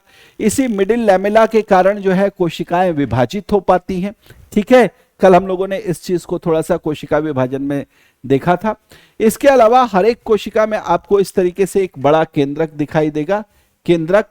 बाकी का ये जो किनारे का हिस्सा दिखाई दे रहा है ये कोशिका द्रव्य है। इस कोशिका द्रव्य में अलग अलग तरीके के कोशिकांग भी जो होंगे वो उपस्थित होंगे। इसके अलावा एक प्रमुख कोशिकांग उपस्थित होगा इसकी कोशिका में, जिसको आप हरित लवक या क्लोरोप्लास्ट बोलेंगे। और जैसा मैंने बताया कि इस तरीके से कोशिकाएं जहां पर मिल रही हैं, यहां पर खाली स्थान भी दिखाई दे रहा है आपको। इस खाली स्थान को क्या बोलते हैं? इसको हम बोलते हैं एक्स्ट्रा सेलुलर स्पेस, है ना, या इसको हम बोलते हैं अंतराकोशिकीय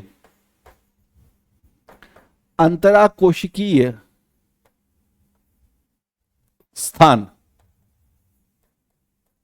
या जैसा मैंने बताया था इसको हम एक्स्ट्रा सेलुलर स्पेस बोलेंगे। क्या बोलेंगे? ECS बोलेंगे, extra cellular space, extra cellular space बोलेंगे। तो ये एक्स्ट्रा सेल्यूलर स्पेस भी यहां पर दिखाई देगा। और इसके अलावा अगर आप देखेंगे तो जो कोशिका भित्ति है ना, जो यहां पर सेल वॉल बना है, ये सेल वॉल कैसा है? प्राइमरी सेल वॉल है। एक पतली लेयर जो है वो सेलुलोज की बनी हुई आपको दिखाई देगी। कल जब हम सेल वॉल की बात कर रहे थे पीछे की क्लास में, तो वहां पर आपको बताया था मैंने कि सेल वॉल जो होता है उनकी 3 लेयर्स होती हैं, primary cell wall, secondary cell wall और टर्शियरी सेल वॉल। इसमें से जो सेकेंडरी सेल वॉल होता है वही काफी मोटा और अलग अलग पदार्थों का मिलकर बना होता है। वहां पर सेल्यूलोज के साथ लिग्निन, है ना, और काइटिन जैसे भी पदार्थ होते हैं, जिसके कारण वो हिस्सा काफी दृढ़ होता है और वो पादप की कोशिकाओं को बहुत ही ज्यादा प्रोटेक्ट करने का काम करता है। लेकिन जो सबसे बाहर प्राथमिक कोशिका भित्ति या प्राइमरी सेल वॉल होती है, वो सिर्फ सेल्यूलोज की बनी हुई एक पतली लेयर बनाती है। ठीक है, तो वही सेल्यूलोज की बनी हुई पतली लेयर जो है आपको पैरेन्काइमा के सेल के चारों ओर जो है वो इस तरीके से दिखाई देगी। यहां पर आपको लिखा हुआ दिखाई दे रहा होगा प्राथमिक कोशिका भित्ति, प्राइमरी सेल वॉल, जो कि यहां पर आपको मिल रही है। ठीक है, इसके अलावा अगर मैं बताऊं कि इसके काम क्या हैं, पैरेन्काइमा के काम क्या हैं, तो पैरेन्काइमा का जो काम है उसमें आप देखेंगे कि ये उत्तक पादप भागों को सहारा प्रदान करने का काम करते हैं। सबसे इंपॉर्टेंट पोर्शन कि ये जहां भी पाए जाएंगे, भले ही ये मुलायम है, लेकिन ये सपोर्ट करने का काम करते हैं। प्लांट पार्ट्स को क्या करते हैं, सपोर्ट करने का काम करते हैं, उनको सहारा प्रदान करने का काम करते हैं। और दूसरा इनका बहुत ही महत्वपूर्ण काम है, जो कि आपको जब ये पैरेन्काइमा जटिल कोशिका उत्तकों में पाए जाएंगे, यानी जाइलम और फ्लोएम में पाए जाएंगे, तो वहां पर इस कोशिका का या इस उत्तक का यही वाला कार्य वहां पर रिपीट होगा आपके साथ, है ना। वो क्या है कि ये जो पैरेन्काइमा के उत्तक होते हैं, इनकी कोशिकाएं भोजन का भंडारण करती हैं। ठीक है, इनकी कोशिकाएं क्या करती हैं, भोजन का भंडारण करने का काम करती हैं या फूड को स्टोर करने का काम करती हैं। ये इनकी बड़ी विशेषताओं में से आएगा। ठीक है, तो ये आपको समझ में आ गया। ठीक, बाकी यहां पर है कि कुछ पैरेन्काइमा उत्तक ऐसे भी होते हैं जिनमें क्लोरोफिल पाया जाता है। मतलब वैसे तो ये भोजन संग्रहण का काम कर रहे हैं, लेकिन अगर इनमें क्लोरोफिल आ गया तो क्लोरोफिल की उपस्थिति के कारण ये स्वयं ही अपना भोजन बनाना शुरू कर देंगे। ये स्वयं ही अपना भोजन बनाना शुरू कर देंगे। उस केस में जो पैरेन्काइमा है, उस केस में जो पैरेन्काइमा है उसको हम क्या बोलेंगे, उसको हम बोलना शुरू करेंगे क्लोरेन्काइमा। उसको हम क्या बोलना शुरू करेंगे, उसको हम क्लोरेन्काइमा बोलेंगे। पैरेन्काइमा से वो क्या हो जाएगा, क्लोरेन्काइमा हो जाएगा। अगर इसमें क्या उपस्थित हो जाए, इसमें उपस्थित हो जाए क्लोरोफिल, है ना, इसमें प्लस क्लोरोफिल आ जाए तो ये पैरेन्काइमा से बदलकर क्या हो जाएगा, क्लोरेन्काइमा हो जाएगा। और ये स्वयं भोजन बनाकर, है ना, स्वयं भोजन बनाकर उसको संग्रहित करने का काम करेगा। इसके अलावा जो जलीय पौधे होते हैं, जो एक्वेटिक प्लांट्स होते हैं, उनमें जो पैरेन्काइमा मिलेंगे, जैसे उनकी पत्तियां हैं, उनमें भी तो कुछ मुलायम भाग होंगे। तो वहां पर जहां पैरेन्काइमा मिलेंगे जलीय पौधों में, उनमें क्या होगा, वायु कोष्ठक या एयर कैविटी मिलेगी। अब इस एयर कैविटी के होने के कारण क्या होगा, आपने हमेशा देखा होगा कि अगर किसी व्यक्ति को तैरने नहीं आ रहा है, अगर किसी व्यक्ति को तैरने नहीं आ रहा है, उस स्थिति में एक ट्यूब लेंगे, ट्यूब में हवा भरेंगे और हवा भरकर उस ट्यूब को पानी में डाल देंगे। हवा भरी हुई ट्यूब पानी में तैरेगी। सिर्फ ट्यूब ही पानी में नहीं तैरेगी, बल्कि उस ट्यूब को पहना हुआ अगर कोई व्यक्ति है, वो जो कि तैरना नहीं जानता है, वो भी अगर ट्यूब लगाकर पानी में कूद जाए, ट्यूब को अपने शरीर में बांधकर पानी में कूद जाए, तो वो भी डूबेगा नहीं। जैसे ट्यूब तैरती रहेगी वैसे वो भी तैरता रहेगा। ऐसे में देखिए, जंतुओं के साथ तो प्रकृति ने यह सुविधा दी है कि जो जंतु स्थल पर भी रह रहे हैं, अगर वो जल में चले जाएं किसी तरीके से, तो वो डूबेंगे नहीं। उनमें नेचुरली तैरने का गुण जो है वो होता है ना, उनमें नेचुरली तैरने का गुण होता है। नेचुरली वो जो है अपने पैर चलाते हैं और पानी में एक हिस्से से दूसरे, एक किनारे से दूसरे किनारे तक जो है वो पहुंच जाते हैं। ऐसा हमने बहुत सारे जंतुओं के साथ देखा जो स्थलीय हैं लेकिन पानी में भी तैर पाते हैं। लेकिन पादपों के साथ क्या, पादपों में तो इस प्रकार के अंग और इस प्रकार की सेंसिटिवनेस है ही नहीं, जिसके कारण अगर उन्हें पानी में रहना पड़े तो वो तैरना स्वयं ही सीख जाए। ऐसे में जो जलीय पौधे होते हैं, अगर पानी में तैर पाने में सक्षम है या पानी के ऊपर तैर रहे हैं, तो वो सिर्फ इसलिए क्योंकि उनमें जो पैरेन्काइमा नाम का टिश्यू है, जो पैरेन्काइमा नाम का उत्तक है, उन उत्तकों के बीच या उन उत्तकों की कोशिकाओं के बीच कुछ एयर कैविटीज पाई जाती है या कुछ वायु के कोष्ठक पाए जाते हैं जिसमें हवा भरी होती है। अब हवा भर गई पैरेन्काइमा में और वो पैरेन्काइमा हिस्सा है पादप का, तो वो पादप तो तैरेगा ही, वो पादप क्या होगा, तैरेगा पानी में। तो पानी में तैरने के लिए आवश्यक है कि इस प्रकार के जलीय कोष्ठक, वायु कोष्ठक हो जलीय पौधों में, और अगर पैरेन्काइमा में जलीय कोष्ठक मिलेंगे तो उनको क्या बोलेंगे, उनको हम एरेन्काइमा बोलेंगे। उसको क्या बोलेंगे, एरेन्काइमा बोलेंगे। ठीक है, तो इस तरीके से पैरेन्काइमा के कार्य हमने देख लिए, पैरेन्काइमा किस तरीके का दिखता है वो देख लिया। ये सारी चीजें आपको याद रखनी है। देखिए यूपीएससी ने इन ऊतकों से बहुत पहले क्वेश्चन पूछे हैं। बीपीएससी, यूपीपीसीएस और अन्य पीसीएस के एग्जाम में ये चीजें घुमाकर आपसे पूछ लेते हैं। कई बार आपसे कहते हैं कि जो एरेन्काइमा है वो जटिल कोशिकीय ऊतक है क्या। जो एरेन्काइमा निम्नलिखित, आपसे 4 भिन्न ऊतकों के नाम दे दिए पादप के, और पूछा कि इनमें से सरल स्थायी ऊतक कौन से हैं, या इनमें से जो विभाज्योतक है वो कौन से हैं। तो वहां पर आपको पहचानने का काम करना पड़ेगा। अगर मान लीजिए पैरेन्काइमा जैसे शब्द का इस्तेमाल नहीं किया और उनकी जगह क्लोरेन्काइमा या एरेन्काइमा जैसे शब्द का इस्तेमाल कर लिया, तो आपको ये स्पष्ट होना चाहिए कि चाहे हम एरेन्काइमा बोल रहे हों, चाहे हम क्लोरेन्काइमा बोल रहे हों, ये दोनों ही प्रकार के जो ऊतक हैं ये क्या है, पैरेन्काइमा का ही रूप है। ये क्या है, पैरेन्काइमा का ही रूप है। Right, okay.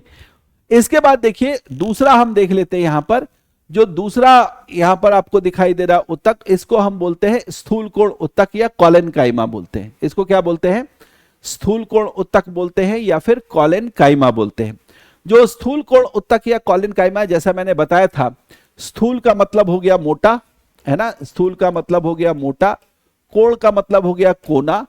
तो जिस ऊतक की कोशिकाओं के कोने मोटे मोटे होते हैं उनको आप स्थूल कोण ऊतक बोलते हैं या कॉलेनकाइमा बोलते हैं। ये भी कैसी कोशिका, ये भी कैसे ऊतक है, ऐसे ऊतक जिनकी कोशिकाएं क्या होती हैं, जीवित होती हैं। मैं फिर से एक बार आपको रिकॉल कराता हूं, शुरुआत में ही मैंने आपको बताया था कि 3 प्रकार के सरल स्थायी ऊतकों में से, 3 प्रकार के सरल स्थायी ऊतकों में से 2 प्रकार के, शुरुआती 2 प्रकार के ऊतकों की कोशिकाएं जीवित होती हैं। तो शुरुआती 2 में एक था पैरेन्काइमा, दूसरा है कॉलेनकाइमा। तो कॉलेनकाइमा की कोशिकाएं भी क्या होंगी, जीवित होंगी, है ना। कॉलेनकाइमा की कोशिका भी क्या होगी, जीवित होगी। ठीक, इसके साथ साथ अगर आप देखेंगे तो ये कोशिकाएं लंबी होती हैं, है ना। पैरेन्काइमा की अपेक्षा क्या होती है, इससे थोड़ी सी लंबी होती है लंबाई में, और इसके साथ साथ कोनों पर, यानी जो कोण होंगे इनके, वहां पर ये अनियमित ढंग से मोटी होती हैं। ठीक है, ऐसा क्यों होता है, क्योंकि यहां पर कुछ विशेष चीज का, कुछ विशेष पदार्थों का डिपोजिशन हो जाता है, कुछ विशेष पदार्थ जो है यहां पर जमा कर दिए जाते हैं, जिसकी वजह से ऐसा होता है। ये जो है जहां पर भी पौधों में पाए जाएंगे वो पौधों में क्या करेंगे, लचीलापन लाने का काम करते हैं। क्यों भाई, इसलिए क्योंकि ये जो ऊतक इस तरीके से कोनों पर जो है मोटे हो गए हैं, तो जब आप उस हिस्से को मोड़ेंगे, है ना, पादप के उस हिस्से को मोड़ेंगे, तो ये मोटे होने के कारण क्या करेंगी, उस मोड़ने के कारण वो वाले हिस्से को टूटने नहीं देंगी, बल्कि क्या करेंगी, खुद फैलकर इस तरीके से मुड़ जाएंगी। तो इसलिए पौधों के हर वो भाग जहां पर पौधों में लचीलापन देखने को मिलता है, चाहे वो मुलायम शाखाओं की बात कर लें, या फिर आप जो है वो तनों की बात कर लें जो कि मुलायम है, या फिर पत्तियों के डंठल की बात कर ले, फूल के डंठल की बात कर ले, अगर उनको आप थोड़ा सा मोड़ पा रहे हैं तो वो इसलिए क्योंकि वहां पर क्या मिल रहे हैं, कॉलेनकाइमा मिल रहे हैं।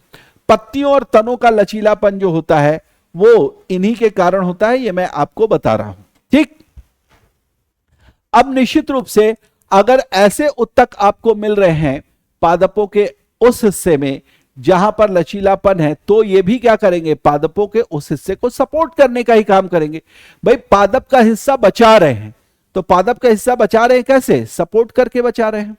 पादप का हिस्सा जो है वो सपोर्ट करके बचा रहे हैं, तो इसलिए ये पादप को क्या करते हैं, यांत्रिक सहारा प्रदान करने का काम करते हैं। ओके, इसके बाद तीसरे जो होते हैं इनको आप दृढ़ोतक बोलते हैं या फिर स्क्लेरेन्काइमा बोलते हैं।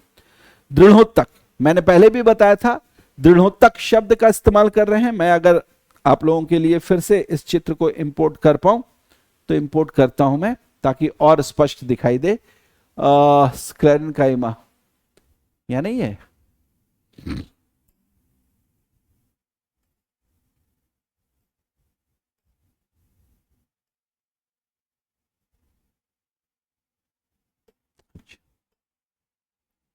ओके,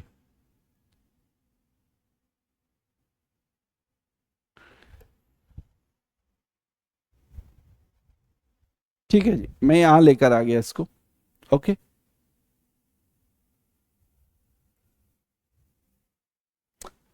चलिए अब ज्यादा स्पष्ट आपको दिख रहा होगा।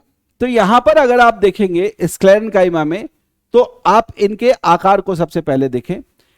और उससे भी पहले एक चीज आपको बताऊं कि ये जो उत्तक होते हैं, ये 3 उन उत्तकों में से वो वाले उत्तक हैं जिनकी कोशिकाएं क्या होती हैं? मृत होती हैं। इनकी कोशिकाएं क्या होती हैं? मृत होती हैं। एक मिनट,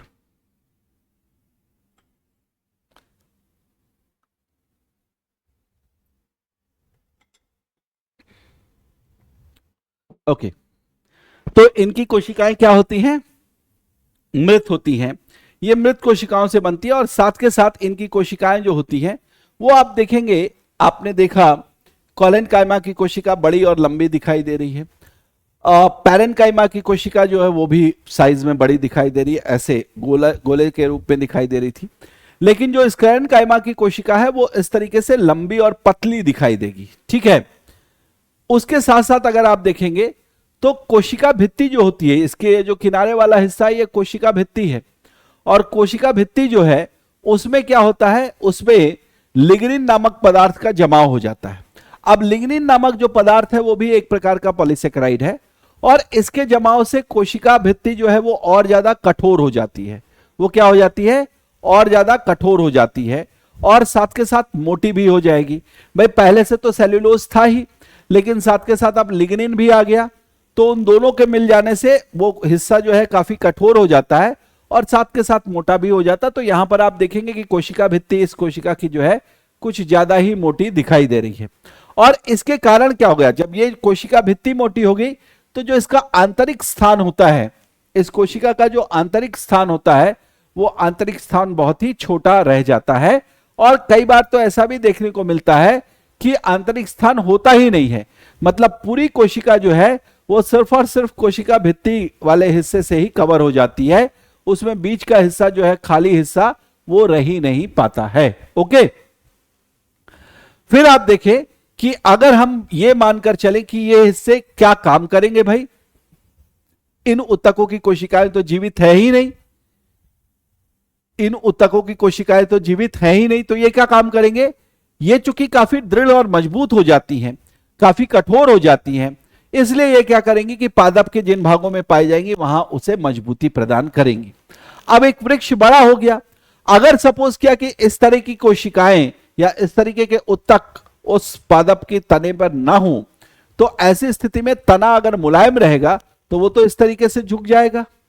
अगर टूटा नहीं, सपोज किया वहां पर कोलेनकाइमा हुआ, वहां पर कोलेनकाइमा हुआ और कोलेनकाइमा के कारण वो लचीला बना रहा, तब भी तो वो खड़ा नहीं रहेगा ना, वो क्या रहेगा? ऐसे झुक जाएगा। तो वहां पर उसके खड़े होने के लिए उसको क्या करना पड़ेगा? मजबूत करना पड़ेगा, उसे मजबूती प्रदान करनी पड़ेगी। और वो मजबूती कौन प्रदान करता है? स्क्लेरेनकाइमा। वो मजबूती कौन देगा? स्क्लेरेनकाइमा देगा। इसके अलावा इसके होने के कारण जो तने में, ये उत्तक तने में तो पाए जाते हैं, इसके अलावा संवहन बंडल के चारों ओर पाए जाते हैं, पत्तियों की शिराओं में पाए जाते हैं, और इसके अलावा बीजों और फलों के कठोर आवरण में पाए जाते हैं। अब ये जो 4 जगह जहां पर ये पाए जा रहे हैं, अगर आप इनको पहचान पाए तो आप बहुत ही आसानी से जो है समझ पाएंगे कि वास्तविकता में इनकी जो कोशिकाएं होती हैं वो मृत होती हैं।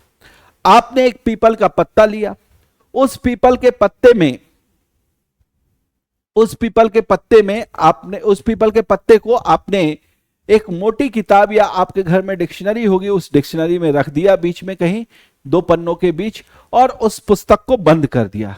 कई महीनों तक वो पत्ती जो है वो उसी में पड़ी रही। बाद में आपने पुस्तक खोली, उस पत्ती को निकाला, तो आपने ये पाया कि उस पत्ती के जो भी मुलायम हिस्से थे वो सारे झड़ चुके हैं, लेकिन उस पत्ती का जो हिस्सा है अब उसमें कई सारी जालियां दिखाई दे रही हैं। ये जालियां जो है वो झड़ती नहीं है। क्यों नहीं झड़ती? क्योंकि ये काफी कठोर कोशिकाओं की बनी हुई है। कौन सी कठोर कोशिकाएं? स्क्लेरेनकाइमा की कोशिका। कौन सी कठोर कोशिका? स्क्लेरेनकाइमा की कोशिका। तो जो भी पत्तियां होती हैं, उन पत्तियों की जितनी शिराएं होती, शिराएं का मतलब आपको जब पत्ती स्कूल में बनाने को बोला होगा टीचर ने, तो आपने सीधा इस तरीके से ये कर दिया होगा, ऐसे डंठल बनाया होगा, ये बीच में लाइन खींची होगी और इस तरीके से जो है अगल बगल कुछ लाइनें खींच दी। ये जो लाइन आप खींचते हैं इन्हीं को आप वेन्स बोलते हैं, वेन्स ऑफ लीव्स बोलते हैं, या फिर पत्तियों की शिराएं बोलते हैं, है ना। एक लीफ के जो है वो वेन्स है या पत्तियों की जो है वो शिराएं हैं। तो इन शिराओं में इस प्रकार के स्क्लेरेनकाइमा पाए जाते हैं। इसके अलावा बीज और फलों में आपने कई सारे फल ऐसे देखे होंगे जिन फलों के बीज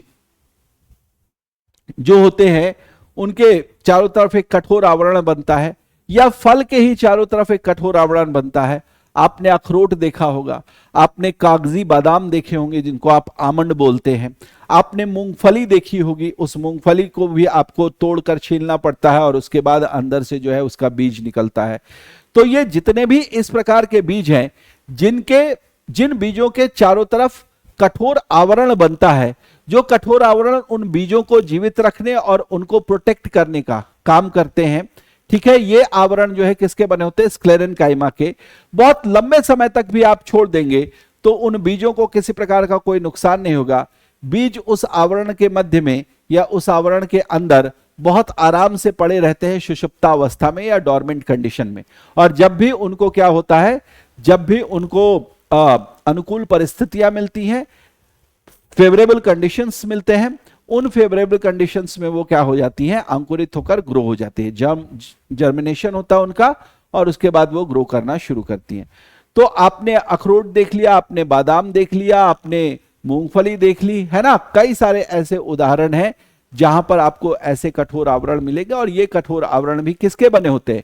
इवन आपने आम का फल खाया, आम का फल जो खाया उसका बीज कहां है? अंदर की ओर है, उसकी गुठली अंदर की ओर, गुठली ही तो बीज है, लेकिन वो बीज भी एक कठोर आवरण से घिरी हुई है।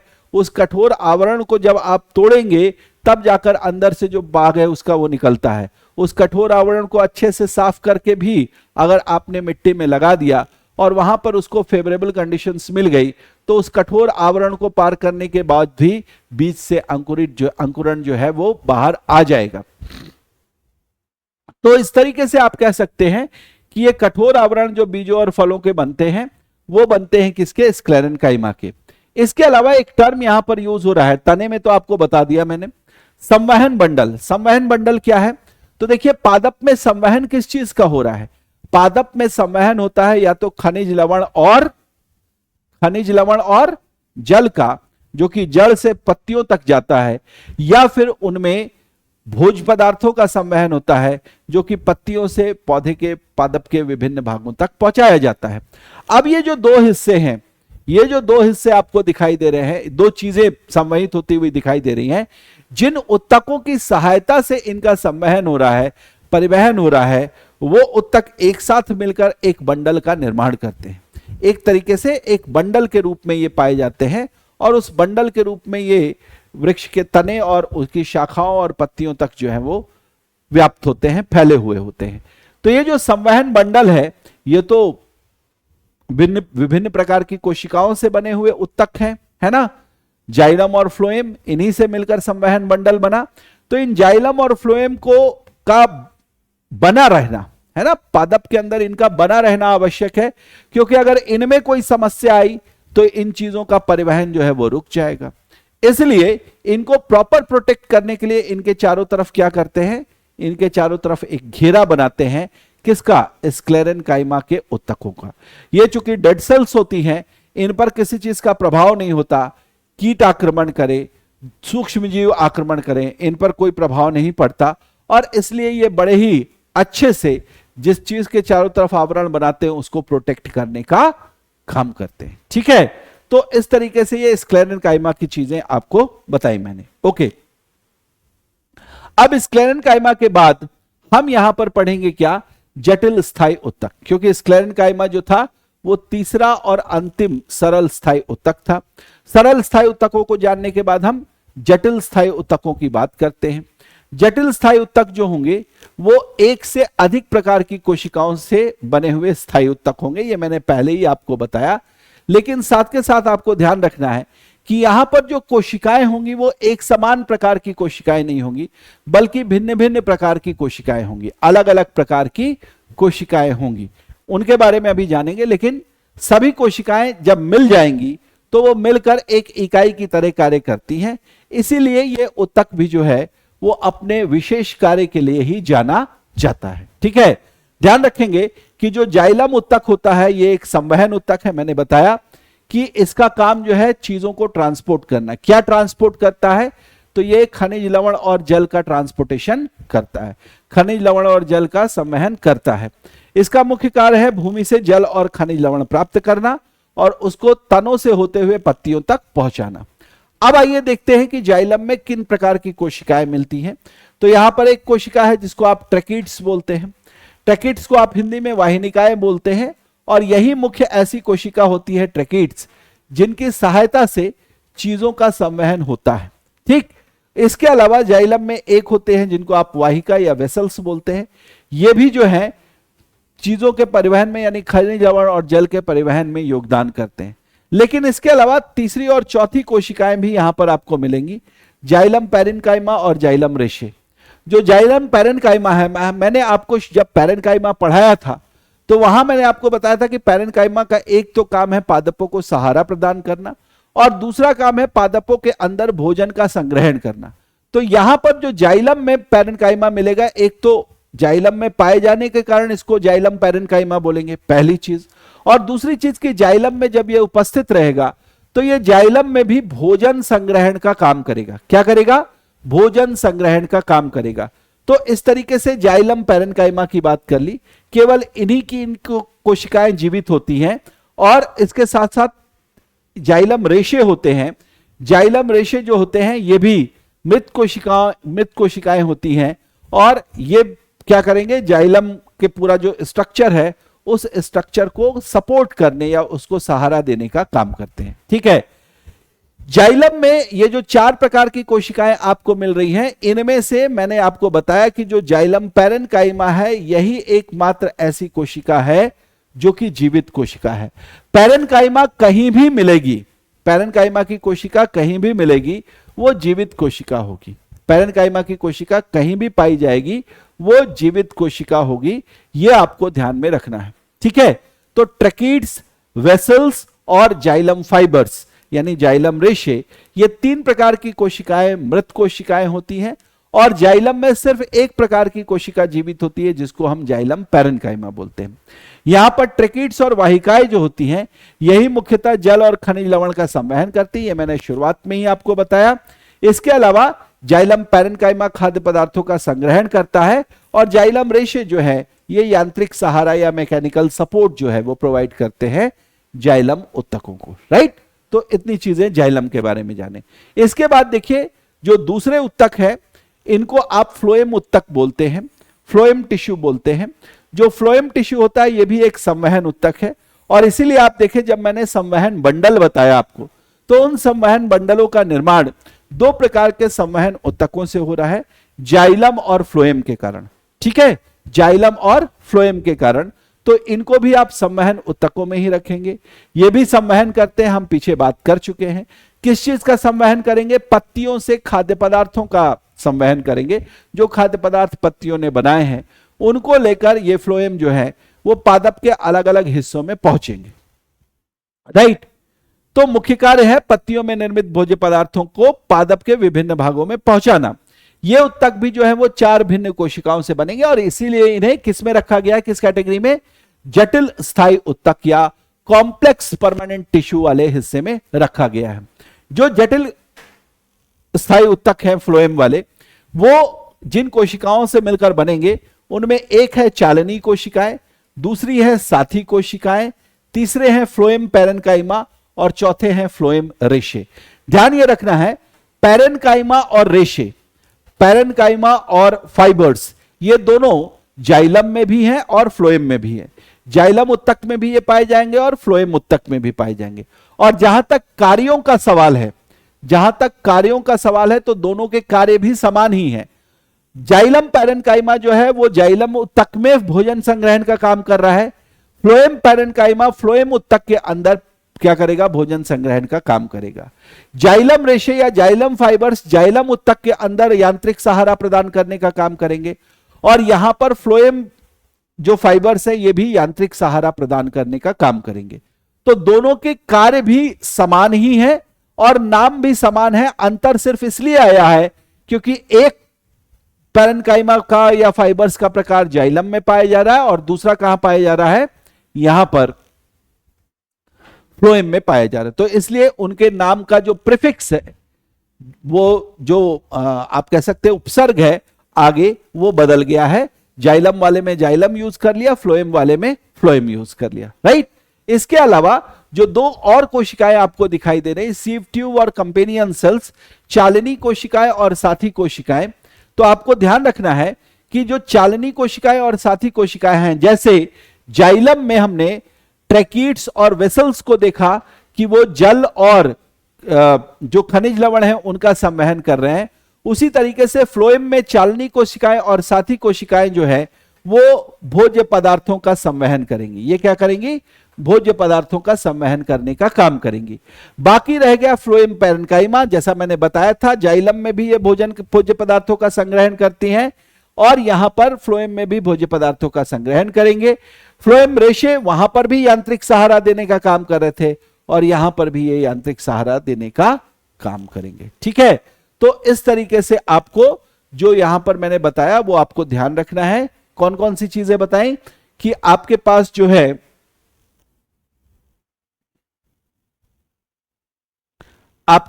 है पादप उत्तकों के रूप में है ना, आपके पास पादप उत्तकों के रूप में जो है इतने सारे पादप उत्तक हैं।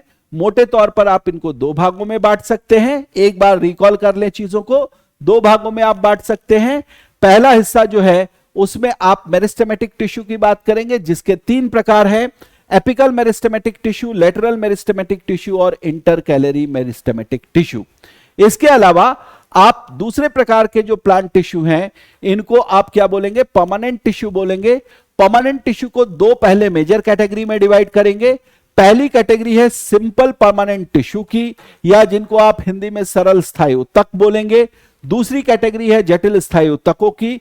जो डिवीजन हुआ है वो हुआ है कि इन टिश्यूज में सेल्स किस तरीके के हैं। जिनको हमने सरल बोला वहां पर एक ही प्रकार के सेल्स हैं, जिनको हमने जटिल बोला वहां पर एक से ज्यादा प्रकार के सेल्स मिलेंगे। खैर इसको तो हम आगे देखेंगे, लेकिन यहां पर हमने बात की कि जो सरल स्थायी उत्तक हैं उनमें आपको बताया मैंने मृदुतक और स्थूल कोण उत्तक और दृढ़ोत्तक, यानी पैरेन्काइमा, कोलेन्काइमा और स्क्लेरेन्काइमा।